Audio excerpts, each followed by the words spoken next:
Hello, and welcome to Baketopia, where we learn all things baking. I'm your host, Harper. Let's get on to the podcast. Okay, the first thing we're going to talk about is kitchen rules and kitchen safety. These are very important if you want to learn how to bake. Okay, the first thing is very, very important. You want to wash your hands so you get all the germs off, so you don't get anybody sick.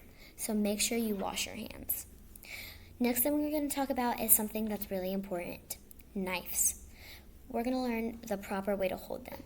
Okay, if you have a knife or if you have anybody like in the kitchen with you or if you have a pet, make sure you hold the knife downwards so that pointiness pointing down. Okay, now we're going to learn a fun fact about baking. I think a really fun fact about baking is that people love baking.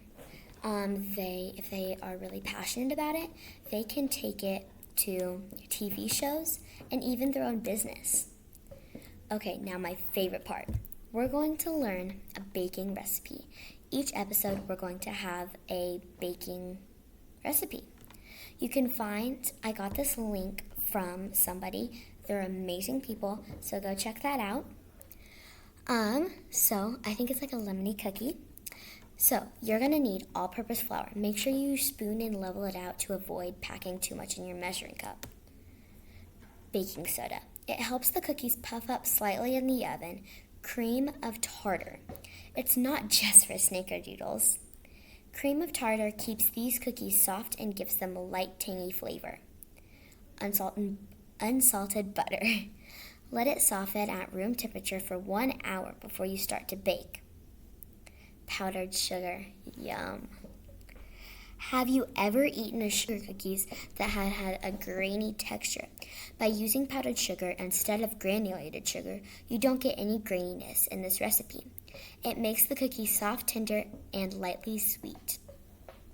An egg. Eggs are really important whenever you want to bake.